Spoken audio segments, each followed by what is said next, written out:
Good morning. आज हम लोग बात करेंगे 4.2 की।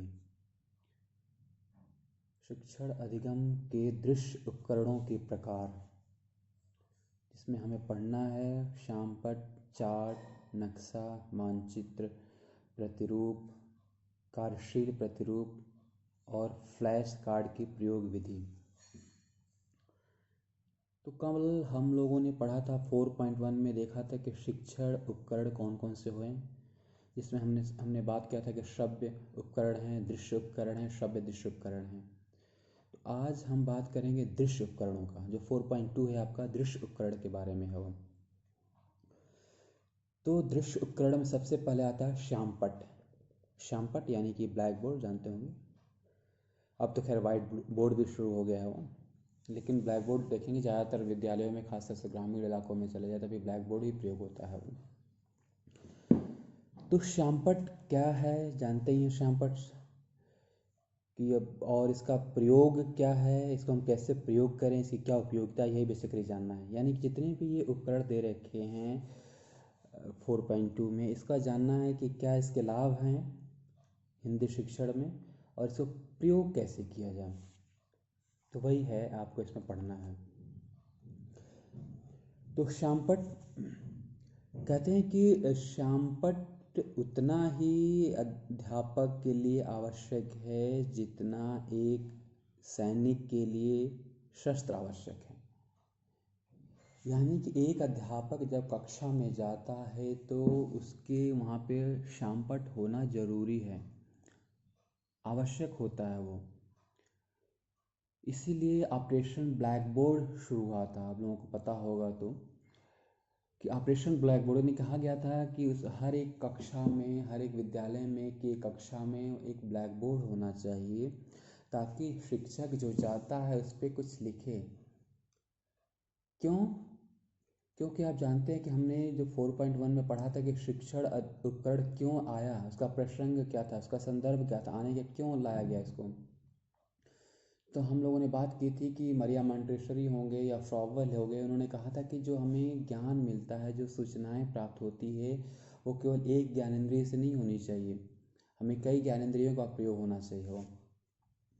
तो श्यामपट्ट से क्या होता है कि श्यामपट्ट से जो टीचर है, जो शिक्षक है, जो बातें पढ़ाता है, उसके मुख्य मुख्य बिंदुओं को वहाँ पे लिखता है वो। तो इसका लाभ क्या हो जाएगा, क्या बताएंगे इससे क्या लाभ है वो। श्यामपट्ट की परिभाषा आप जानते हैं, मुझे लिखवाने की ऐसी कोई ज़रूरत नहीं है वो। सिंपल कि एक ब्लैक बोर्ड होता है जिसमें हम चाक से लिखते हैं वो, एक वो सिंपल एक साधारण बात है वो। तो अगर हम बात करें कि इसका लाभ क्या है वो, तो आप बता सकते हैं कि श्यामपट्ट का लाभ यह है कि यह सस्ता दृश्य उपकरण है वो। यानी बहुत सस्ता होता है, बहुत इसमें कोई खर्चा नहीं है। एक ब्लैक बोर्ड ला के चिपका दे, एक चाक मिलता है, चाक से आप लिखते जाते हैं वो। यह छात्रों का या विद्यार्थियों का ध्यान केंद्रित करने का महत्वपूर्ण साधन है वो। यानी कि इस पर आप जो लिखते हैं, तो आप जो बोलते हैं उस पर लिखते रहते हैं, तो क्या होता है, उससे विद्यार्थियों का एक ध्यान केंद्रित होता है। और क्या इसका उपयोगिता बता सकते हैं कि मौखिक कार्यों की तुलना में लिखित कार्य अधिक प्रभावपूर्ण होता है, इसलिए हम श्यामपट्ट का प्रयोग करते हैं। यानी कि जो आप व्याख्या दे रहे हैं, जो आप बता रहे हैं बच्चों को, अगर उसको पॉइंट वाइज अगर आप लिख देते हैं ब्लैक बोर्ड को, तो वो ज़्यादा उपयोगी होता है।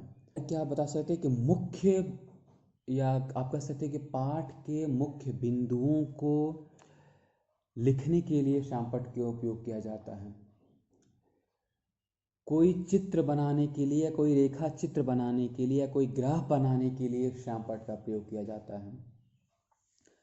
पाठ में आए कठिन शब्दों तथा अक्षरों को स्पष्ट करने के लिए श्यामपट्ट का प्रयोग किया जाता है। तो ये प्रयोग है, आप लोग भी जानते हैं कि क्यों श्यामपट्ट का प्रयोग करते हैं। आप लोग देखते हुए आते जा रहे हैं, आप देखते हैं, तो कुछ प्रयोग आप ये लिख सकते हैं उसमें वो।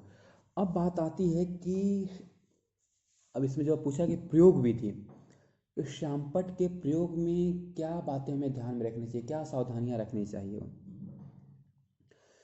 तो इसमें प्रयोग विधि में आप लिख सकते हैं कि श्यामपट्ट पर शुद्ध, स्पष्ट एवं बड़े अक्षरों में तथा सीधी पंक्तियों में लिखना चाहिए, ताकि कक्षा के समस्त छात्र सरलता से देख एवं पढ़ सकें। यानी कि आपको जो श्यामपट्ट पर जो शिक्षक लिखता है वह जो शब्द लिखता है शुद्ध लिखिए, स्पष्ट रूप में लिखिए, ताकि कक्षा में जितने भी बच्चे, पीछे तक भी बच्चे बैठे हुए हैं वो समझ सकें। और क्या ध्यान में रखना चाहिए, और हमें रखना चाहिए कि श्यामपट्ट पर चित्र, रेखा चित्र या ग्राफ बनाते समय शुद्धता का ध्यान रखना चाहिए। यानी कि चित्र आप बना रहे हैं तो थोड़ा स्पष्ट रूप से बनाएं। जरूरी नहीं है कि शिक्षक एक पेंटर है, कलाकार है, लेकिन फिर भी जो भी आप डायग्राम बना रहे हैं उसको स्पष्ट रूप से बनाएं ताकि बच्चों को समझ में आ सके वो। और क्या हमें ध्यान रखना चाहिए, और हमें ध्यान रखना चाहिए कि श्यामपट्ट के सामने मुंह करके नहीं लिखना चाहिए। इस प्रकार लिखने से श्यामपट्ट ढक जाता है और छात्रों को दिखलाई नहीं पड़ता है। यानी कि आप जब लिख रहे हैं तो श्यामपट्ट की तरफ मुंह करके मत लिखिए, आप बच्चों की तरफ मुंह करके इसको पहले बताइए, फिर ब्लैक बोर्ड पर लिखिए हो, फिर उस पर लिखना शुरू करिए हो। यानी कि बच्चों को बता दीजिए कि हम क्या लिख रहे हैं, हम क्या उस पर लिखने जा रहे हैं वो। तो अगर आप बच्चों की तरफ आपका मुख रहेगा वो, तो बच्चे आसानी पूर्वक समझ जाएंगे, समझ सकते हैं इसको। और आप बता सकते हैं सावधानियां में कि श्यामपट्ट पर लिखित कार्य व्यवस्थित, क्रमबद्ध एवं संक्षिप्त होना चाहिए। यानी कि ऐसा नहीं कि पूरे आप किताब से जो भी चीज़ें लिखी हैं सब उस पर उतारते जा रहे हैं, ऐसा नहीं होना चाहिए वो। आप जो लिखने लिखने जा रहे हैं वो स्पष्ट हो, क्रमबद्ध हो, शॉर्ट में हो। यानी कि मुख्य मुख्य पॉइंट ब्लैक बोर्ड पे लिखा जाता है। आप जो किताब में लिखा उसी को वहाँ पे लिख रहे हैं तो कोई मतलब नहीं है वो। तो वो कह रहा है कि एक क्रमबद्ध एवं संक्षिप्त में होना चाहिए। तो ये कुछ सावधानियां हैं, बहुत सारी सावधानियां और भी दी हुई है, मैं आप लोगों को इसका स्नैपशॉट लेकर भेज दूंगा, आप लोग पढ़ भी लीजिएगा। लेकिन मुख्य मुख्य बातें यही समझिए कि श्यामपट्ट क्या है, इसकी उपयोगिता है क्या, क्या सावधानियां होना चाहिए। तो सावधानियां हमने कुछ चर्चा किए हैं। चार्ट क्या है, चार्ट जानते हैं आप लोग? हिंदी शिक्षण में भी चार्ट का उपयोग किया जाता है। वो क्या उपयोग करते हैं चार्ट का उपयोग? हिंदी के तथ्यों को बोधगम्य बनाने के लिए संधि, समास, अलंकार, विलोम, पर्यायवाची, कठिन शब्द आदि को समझाने के लिए हम चार्ट का प्रयोग करते हैं। तो क्यों करते हैं चार्ट का प्रयोग? वो भी सेम वही बात है हम कि जैसे ब्लैक बोर्ड होता है तो ब्लैक बोर्ड में ठीक है आप हाथ से लिखते हैं, कि चार्ट को हम क्या करते हैं और कलरफुल बना कर देते हैं, और उसको हम क्या कहा जाए, कलरफुल के अलावा उसको हम थोड़ा सा डिज़ाइन कर देते हैं, जिससे देखने में साइटेड वाला बच्चों के लिए बहुत अच्छा लगता है। और चार्ट पेपर हम दृष्टिबाधित बच्चों को भी देते हैं पढ़ाते समय। जब आप टीचिंग करने जाएंगे आप चार्ट देते हैं वो, तो उसमें भी यही चीज़ें लिखी होती हैं। उसमें भी आपको विलोम पर्यायवाची हो तो वो लिखना होगा, कठिन शब्द लिखना होता है। अब अगर आप अगले सेमेस्टर में टीचिंग करेंगे तो आप सब चीज़ें करनी पड़ती हैं। तो ऐसा नहीं है कि चार्ट का प्रयोग केवल हम दृष्टिवान के लिए करते हैं, दृष्टिबाधित के लिए नहीं करते हैं वो। हाँ, दृष्टिवान के लिए होता है कि आप थोड़ा कलरफुल बनाते हैं, आप डिज़ाइन करते हैं कि देखने में थोड़ा आकर्षित लगे। लेकिन हम दृष्टिबाधित बच्चों को जब पढ़ाते हैं तो हम ब्रेल में बनाते हैं वो, लेकिन चीज़ें वही लिखते हैं वो। तो अगर एक परिभाषा इसमें दिया हुआ है, मैं पढ़ देता हूँ कि चार्ट है क्या। तो इसमें लिखा हुआ है कि चार्ट दृश्य सामग्री में वह प्रदर्शनात्मक साधन है जिससे विद्यार्थियों को सिखाने में सुगमता प्रदान करने के लिए तथ्यों एवं चित्रों को संबंधित करके क्रमबद्ध रीति से प्रस्तुत किया जाता है। तो ये है बेसिकली चार्ट का। तो अब कहा जाए कि चार्ट के प्रयोग में क्या सावधानियां रखनी चाहिए, क्योंकि आपको प्रयोग विधि जानना है वो। तो चार्ट के प्रयोग में आप यह सावधानी रख सकते हैं कि चार्ट में बहुत सारे चीज़ों को एक साथ ना दिखाएं। यानी कि आपको अगर केवल संधि बताना है तो संधि के ही एक प्रकार को ही बताइए वो। आपको अगर आप विलोम पढ़ाना है तो केवल विलोम बताइए, आप विलोम पर्यायवाची एक साथ मत कर दीजिए। अलंकार पढ़ाना है तो अलंकार के किसी एक भाग को बताइए वो। तो वही कह रहा है कि सब कई सारे चीज़ों को एक साथ इकट्ठा नहीं करना चाहिए। और चार्ट बनाने का क्या है कि समावेशी विद्यालय के लिए चार्ट बना रहे तो उसके लिए क्या आप करेंगे वो। और इसका प्रयोग विधि है कि यह थोड़ा सा आप इसको चार्ट जो है कलरफुल होना चाहिए, एक डिज़ाइनदार बनानी चाहिए ताकि बच्चे इसकी तरफ आकर्षित हों, देखने की तरफ आकर्षित हों वो। तो वो कह रहा है कि ये करना चाहिए वो।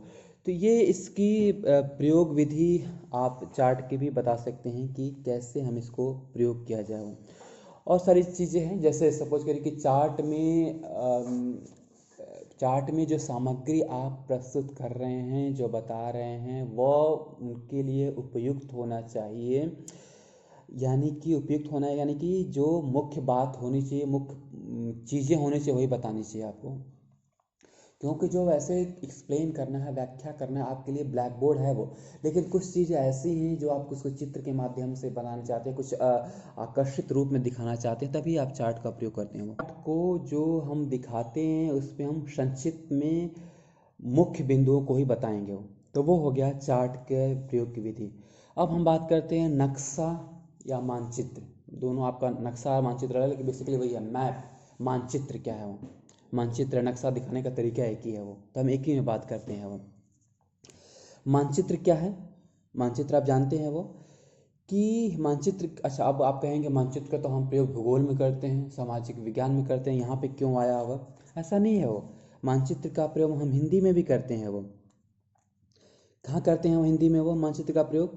मानचित्र का वर्ग हिंदी में, अगर सपोज करिए कि हिंदी की अगर हिंदी साहित्य जब हमने पढ़ा तो हमने देखा कि हाँ पृथ्वीराज चौहान थे, आदिकाल के थे, यहाँ था वो, ब्रजभाषा कहाँ से है, कहाँ की है, अवधि कहाँ से शुरू हुई थी, वो खड़ी बोली का एरिया कौन सा था वो, तो उसको हम मानचित्र पे दिखा सकते हैं वो। तो मानचित्र का प्रयोग हिंदी में भी हो सकता है वो। तो मानचित्र सब लोग जानते हैं क्या है इसमें। जब हम किसी भी देश का या हम किसी एरिया का एक हम रेखा चित्र बनाते हैं, एक मानचित्र बनाते हैं, वही बेसिकली आपको हम मानचित्र कह सकते हैं वो। अब बात आती है कि इसका क्या कहा जाए कि क्या इसका गुण होना चाहिए मानचित्र का। तो मानचित्र स्पष्ट होनी चाहिए, मानचित्र का आकार कक्षा के अनुसार होना चाहिए, मानचित्र या नक्शा जो है मजबूत एवं टिकाऊ होना चाहिए, मानचित्र संक्षिप्त में सभी बातें सम्मिलित होनी चाहिए, मानचित्र बहुत चीज़ें एक साथ नहीं दिखानी चाहिए। तो ये इसके कुछ गुण हो गए। अब हम बात करते हैं कि मानचित्र के प्रयोग में शिक्षक को क्या सावधानियां बरतनी चाहिए वो। तो सबसे पहले ये बात होनी चाहिए कि मानचित्र में बहुत सारी चीज़ें एक साथ सम्मिलित नहीं करना चाहिए वो। यानी कि हमें जो जो मुख्य बातें दिखानी है वही दिखानी चाहिए। एक साथ बहुत सारी चीज़ें आप सम्मिलित कर देंगे तो आप बच्चों को कन्फ्यूज़न हो जाएगी कि हमें क्या क्या इसमें देखना है, पढ़ना है वो। और क्या होना चाहिए प्रयोग कि आप बता सकते हैं कि मानचित्र में दिए गए संकेतों का विवरण होना चाहिए। यानी कि आप जाएंगे टीचिंग में तो आप मानचित्र मैप बनाएंगे भी, टेक्टाइल मैप भी बनाते हैं वो, तो देखे भी होंगे आप मानचित्र में कि जो भी हम सिंबल देते हैं, जो भी निशान देते हैं, उसका विवरण दिया जाता है वो कि हाँ इसका मतलब क्या है। अगर इसको रेड कलर का बनाया हो तो उसका क्या मतलब है, जो बॉर्डर जो इस मानचित्र का जो या देश का वो जो बॉर्डर बनाए हैं वो अलग कलर से बनाए हैं, उसका क्या मतलब है वो। तो वो सब संकेतों का विवरण देना चाहिए मानचित्र में। और क्या इसका बता सकते हैं कि मानचित्र जो है पाठ की आवश्यकता अनुसार ही होना चाहिए। ऐसा नहीं है कि आप जब हमेशा हर क्लास में जा रहे हैं तो आप मानचित्र दिखाए जा रही है, जब आवश्यकता हो तभी आप दिखाना चाहिए। मानचित्र को समझने के लिए विद्यार्थियों को पर्याप्त समय देना चाहिए वो। यानी विद्यार्थी अगर वो मानचित्र अगर आप कक्षा में ले जा रहे हैं, कक्षा में दिखा रहे हैं, तो उनको समझने के लिए विद्यार्थियों को समय देना चाहिए। ऐसा नहीं है कि आप कह रहे हैं कि हाँ नहीं बस हो गया, चलो रखो इसको ख़त्म करते हैं। तो ये कुछ आप प्रयोग का विधि बता सकते हैं नक्शा या मानचित्र को प्रयोग करने में कक्षा में वो। तो ये हो गया आपका मानचित्र और नक्शे का। अब आता है अगला आपका प्रतिरूप। प्रतिरूप है और दूसरा एक और है कार्यशील प्रतिरूप। प्रतिरूप जानते हैं, मॉडल इसका हिंदी में, इंग्लिश में कहा जाए तो मॉडल है वो। हिंदी में इसको प्रतिमान भी कहते हैं, प्रतिरूप भी कहते हैं, और हम मॉडल का भी प्रयोग करते हैं वो। तो वो मॉडल है और दूसरा है एक लिखा है आगे आगे देखें तो कार्यशील प्रतिरूप। प्रतिरूप और कार्यशील प्रतिरूप। तो कार्यशील प्रतिरूप को हम कहते हैं वर्किंग मॉडल। एक मॉडल है, एक वर्किंग मॉडल। यानी एक हम बात करेंगे कि दोनों अलग चीज़ें क्या है वो। तो पहले हम मॉडल की बात करते हैं कि मॉडल क्या है वो। मॉडल बेसिकली क्या है कि जब किसी कारणवश हम प्रत्यक्ष वस्तुओं का प्रयोग कक्षा में करना संभव नहीं होता है तो उन वस्तुओं का हम मॉडल या प्रतिरूप बनाकर विद्यार्थियों को दिखाते हैं वो। यानी आपको एक बस दिखाना है, तो बस हो सकता है कि आप कक्षा में लेके ना आ पाएँ। आपको शेर दिखाना है, शेर आप कक्षा में लेकर नहीं आ सकते, तो क्या करेंगे, हम उसका मॉडल बनाते हैं वो। तो वही है बेसिकली मॉडल। कि मॉडल क्या है कि एक जो वास्तविक वस्तु का एक उसका प्रतिरूप है, यानी जो हम वास्तविक वस्तु का कहा जाए कि एक उसी तरह का बनाया गया एक मॉडल है वो। तो वही होता है आपका प्रतिरूप। लेकिन ये ध्यान रखना चाहिए कि जो प्रतिरूप है या मॉडल है वो वास्तविक वस्तुओं से मिलते हुए होना चाहिए वो। मतलब ऐसा नहीं है कि अगर आप दिखा रहे हैं कि एक शेर का मॉडल बनाए हैं और वहीं पे एक बिल्ली का, तो बिल्ली का मॉडल बड़ा बना दीजिए, शेर का मॉडल थोड़ा छोटा बना दीजिए वो, तो क्या होगा, वो बच्चों में कंसेप्ट बिल्कुल गड़बड़ हो जाएगा वो। खासतौर से दृष्टिबाधित बच्चों को अगर पढ़ाने जा रहे हैं तो वहाँ तो और ध्यान रखनी पड़ती है वो। उन्हें लगेगा कि बिल्ली बड़ी होती है और शेर छोटा होता है वो। तो वो ही कह रहा है कि उनकी वास्तविक वस्तुओं से मिलते होना चाहिए वो। क्या इसके गुण होना चाहिए वो, तो आप बता सकते हैं कि मॉडल आकर्षक होना चाहिए, इसमें शुद्धता होनी चाहिए, इसके प्रयोग में सरलता होनी चाहिए। ये हो गया मॉडल का कुछ गुण। क्या इसकी उपयोगिता क्या है, प्रयोग की विधि कैसी है इसका, कैसे हम इसको प्रयोग करेंगे वो। तो मॉडल को या अगर कहें प्रतिरूप का प्रयोग करने के लिए हम विद्यार्थियों को उनके हाथ में देते हैं, यानी विद्यार्थी उसको टच कर सकें, उसको देख सकें वो। अगली क्या इसकी प्रयोग विधि है कि विद्यार्थियों को कहा जाए कि पर्याप्त समय देना चाहिए, यानी कि वो देखने के लिए इसको पर्याप्त समय मिले वो। और क्या प्रयोग विधि आप बता सकते हैं, आप इसका और प्रयोग विधि ये बता सकते हैं, और इसका आप बता सकते हैं कि मॉडल को दिखाते समय विद्यार्थियों से उस पर चर्चा भी करवानी चाहिए।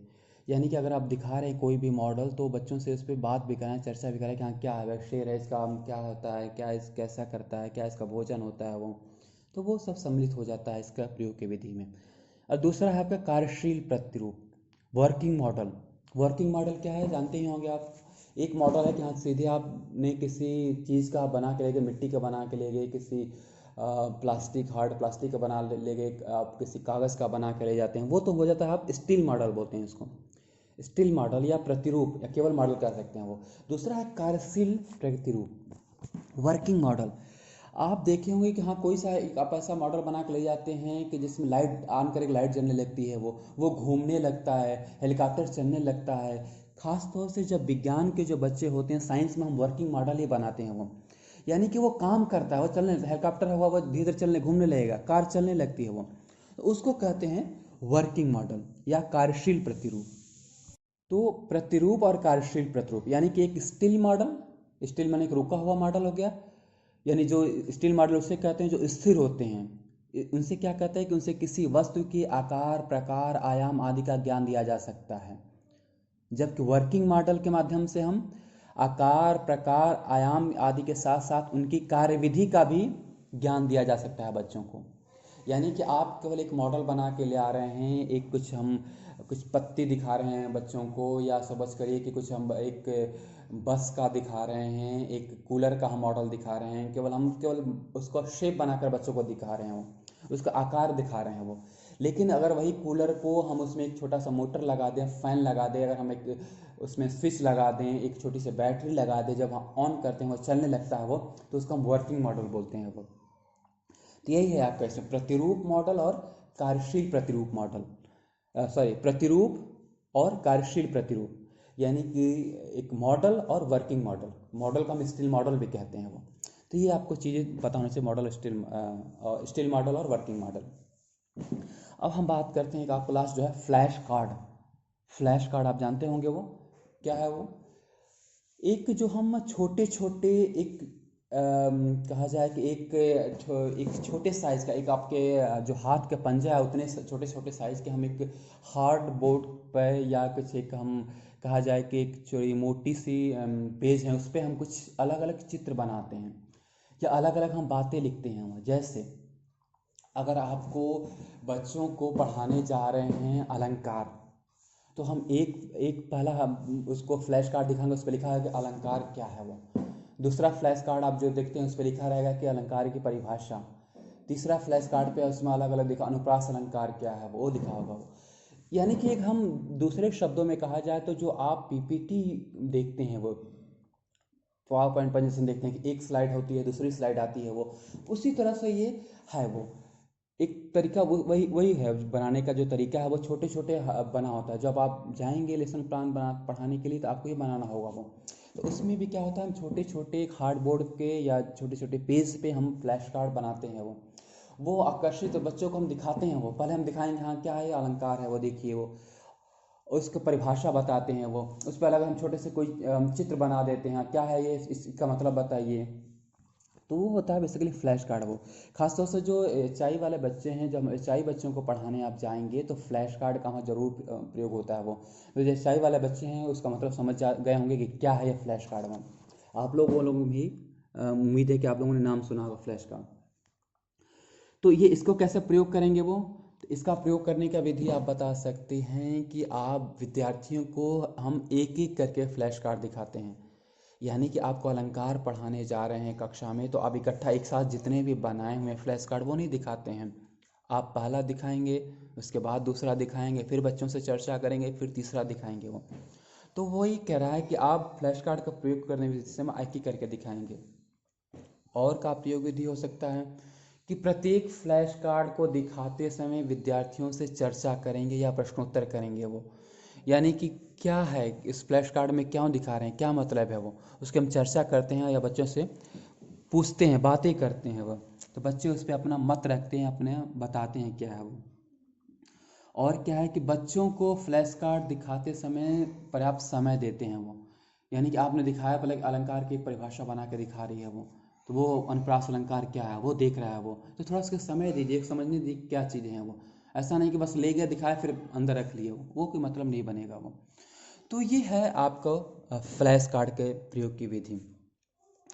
तो मैंने मुख्य मुख्य बातें क्या थी इसमें, दृश्य उपकरणों में जो क्या है शामपट है, इनके प्रयोग की विधि कैसे है, मैंने आप लोगों को ये बताया। इससे से संबंधित जो भी मेरे पास पुस्तक है उससे मैं आप लोगों को स्नैपशॉट करके भेज भी दूंगा वो। और मैं दिव्यांग जो दृष्टिबाधित बच्चे हैं उनको मैं समझ पाता हूँ कि वो नहीं पढ़ पाते होंगे ये, तो मैं अनुरोध भी करूँगा कि कोई उनके साथ में हो या घर पे हो, कोई उनसे वो पढ़वा लें वो। लेकिन मैं प्रयास करता हूँ कि ज़्यादा से ज़्यादा चीज़ें मैं आप लोगों को रिकॉर्ड करके भेज देता हूँ वो। यानी 90% चीज़ें होती हैं जो मैं स्नैपशॉट का खींच के भेजता हूँ, उससे आपको मैं रिकॉर्ड किया होता हूँ वो। तो थोड़ी बहुत पॉइंट ही केवल होता है कि मैं उसको बोलता नहीं, रिकॉर्ड नहीं करता हूँ। वो आप लोगों को विस्तृत अध्ययन के लिए भेजता हूँ वो। अगर आप रिकॉर्डिंग से भी सुने तो उससे भी आपका हो सकता है पर्याप्त सामग्री आपको मिल सकती है वो। और ये जो जो चीज़ें हम पढ़ रहे हैं, श्यामपट्ट की उपयोगिता, मानचित्र की उपयोगिता, कैसे प्रयोग किया जाए वो, तो वो केवल बहुत डिफ़िकल्ट वर्क नहीं है, बहुत मुश्किल कार्य नहीं है वो। अगर आप अपने आप भी सोचें तो उसका प्रयोग की विधि आप बता सकते हैं कि क्या है, कैसे इसका प्रयोग किया जाता है वो। तो ये है चीज़ें वो। तो मैं अभी आज फ़िलहाल इतना ही रहने देते हैं। हमने जो 4.2 था आप समझ गए होंगे कि क्या है वो। हमने इसमें दृश्य उपकरणों की बात की, कौन कौन से दृश्य उपकरण हैं, हमने देखा कि श्यामपट्ट के बारे में बात की, चार्ट के बारे में बात किया, नक्शा या मानचित्र के बारे में बात किया, प्रतिरूप यानी मॉडल क्या होती है, फ्लैश कार्ड क्या है वो, इनके बारे में जानिए। और इनको कैसे प्रयोग किया जाए, इनके प्रयोग की विधि बेसिकली आपको जाननी है, क्योंकि अब शिक्षक बनेंगे आप तो उन सबको प्रयोग करना आना चाहिए वो। और आपका जो पाठ्य योजना पढ़ाने जाएंगे नेक्स्ट सेमेस्टर में, उसमें इन सभी चीज़ों का ज़रूरत पड़ेगा वो। तो वो उसको पढ़िए, इसको समझिए, कुछ भी डाउट हो तो पूछिए, मैं आप लोगों को ये भेजूँगा। इसके साथ साथ जो भी मेरे पास ये पुस्तक में जो सामग्री है वो भी भेज देता हूँ। ठीक है, तो आज 4.2 में इतना ही रहने देते हैं। Thank you so much.